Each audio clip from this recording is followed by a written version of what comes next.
Okay, so this will be a quick and dirty review. This is the case for the tripod. The V's line up. Where are they here? Okay, the V's line up for the pins. When you put this in, the legs won't go all the way to the top, so extend them out so that it doesn't flop around. Then this is the case with the telescope. This is an altitude azimuth mount, but when you mount it on this tripod, which has an equatorial converter, it turns it into an equatorial mount. It's computer driven by an onboard processor. I'm going to walk you through the accessories. This is a weight for the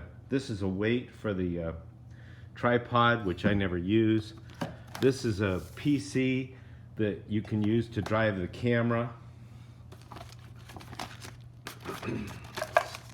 So you've got, okay, this in this top left corner is the eyepiece mount if you're going to use the eyepieces. These are the eyepieces. This is the Barlow. The Barlow doubles the magnification. This is the camera. There's a USB cable. This is the camera. There's a USB cable in here that connects to the computer and will power the camera. You look at the camera through the software on the computer.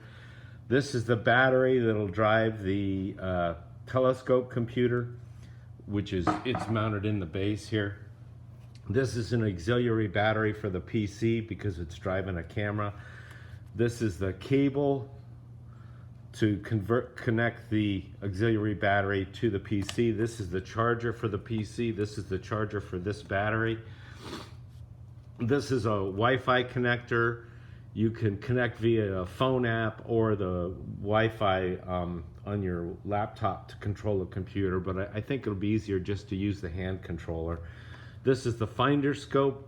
When you mount this on the telescope, it mounts on these two, you take out these two Phillips screws and it mounts on there. You'll have to point the telescope at something far away and then turn this, there's an on-off here. Turn it on. And then when you turn it on, it'll have a little reticle, a little red dot. And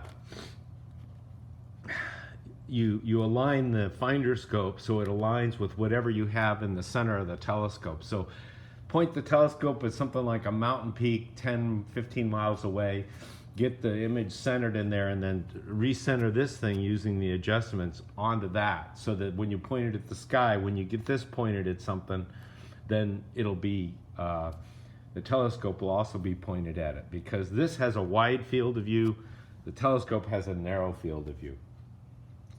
I think I mentioned it, the Barlow, yeah, that doubles. These are filters. This, I think, was a filter. There's some miscellaneous stuff in here. And then be careful when you're taking stuff in and out of this case. I made this foam thing, and it's a bunch of layers glued together, so if you are too rough with it, they'll start to delaminate. And then the strap that comes with this case, don't lift the case up by the strap, because this latch is not strong enough to hold that with that kind of leverage. This will just hold the lid closed. I was building this case and I had some trouble, and I was going to go back and redo the lid, and I never did. And then all of a sudden you were ready for it, which is fine. But in any case, so the lid is thoroughly imperfect. Originally this was designed to fit, oh, never mind that. I'll tell you that in person. Okay, I think that's enough to get you going. The website for Celestron has a lot of information on the telescope, and there's also a bunch of videos. So that's it.